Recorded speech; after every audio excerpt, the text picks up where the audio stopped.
دنیا بہت تیز ہے اور وقت کبھی کسی کا انتظار نہیں کرتا۔ آج اگر تم نے اپنی فکر نہ کی تو کل صرف پچھتاوا بچے گا۔ کیا تم جانتے ہو دنیا میں سب سے زیادہ دکھ کس بات کا ہوتا ہے؟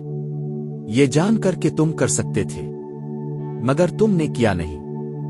ہم اکثر دوسروں کے لیے جیتے ہیں، دوسروں کی خوشی کے لیے، دوسروں کی امیدوں کے لیے، لیکن اپنی ذات کے بارے میں کیا؟ اپنے خواب، اپنی زندگی، اپنی فلاح، ان کا کیا؟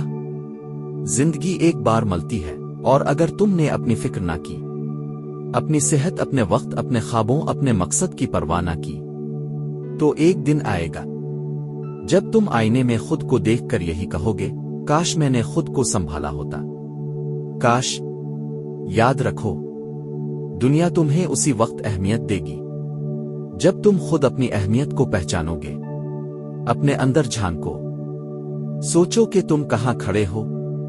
کیا تم وہ زندگی گزار رہے ہو جو تم چاہتے ہو؟ صرف وقت گزار رہے ہو؟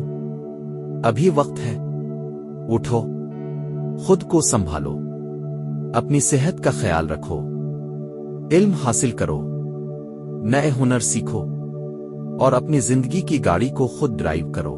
کوئی نہیں آئے گا تمہیں بچانے، تم ہی ہو اپنے بہترین دوست اور سب سے بڑا دشمن بھی۔ تو آج فیصلہ کرو، پچھتانے والوں میں شامل ہونا ہے، وہ بننا ہے جو وقت سے پہلے جاگ گیا اور اپنی دنیا بدل ڈالی۔ اپنی فکر خود کرو اس سے پہلے کہ وقت تمہیں جگائے اور تمہارے پاس صرف پچھتاوا باقی رہ جائے۔ اگر یہ پیغام تمہارے دل کو لگا ہو تو اسے شیئر کرو، کسی کو جگانے کے لیے شاید تمہاری آواز کافی ہو۔